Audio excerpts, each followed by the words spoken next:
Hi friends, నా ఒక్క చీర వల్ల మా హస్బెండ్ ప్యాంటు షర్టు అండ్ నా చీర రెండు పాడైపోయాయండి.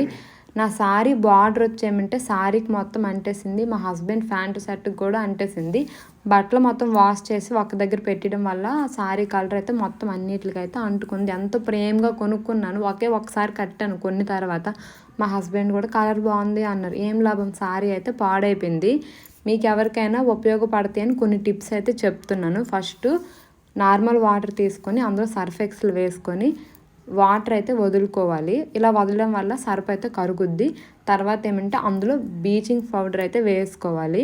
తర్వాత బాగా వేడి చేసి నీళ్ళైతే వేసుకోవాలి. బాగా వేడిగా ఉండాలి నీళ్ళైతే మాత్రం. ఆ నీళ్ళు వేసుకొని బాగా మిక్స్ చేసేసి తర్వాత మా హస్బెండ్ ప్యాంట్ అయితే పెట్టుకున్నాను. 10 మినిట్స్ ఇలా నానబెట్టేసి చేతితో అయితే రఫ్ చేశాను. బ్రష్తో కూడా బాగా రఫ్ చేశాను. రఫ్ చేయడం వల్ల అయితే మొత్తం అయితే వదిలేసింది. తర్వాత మా హస్బెండ్ సెట్ అయితే పెట్టేసి ఒక 10 మినిట్స్ ఇలా ఉంచేసి దాన్ని కూడా బ్రష్తో అండ్ చేతితో రఫ్ చేసేసాను, వదిలేసింది. ఇప్పుడు అసలైన టాస్క్ ఏంటి అంటే నా చీర 20 మినిట్స్ నానబెట్టాను. 1 అవర్ బ్రష్తో రఫ్ చేశాను, చేతితో రఫ్ చేశాను.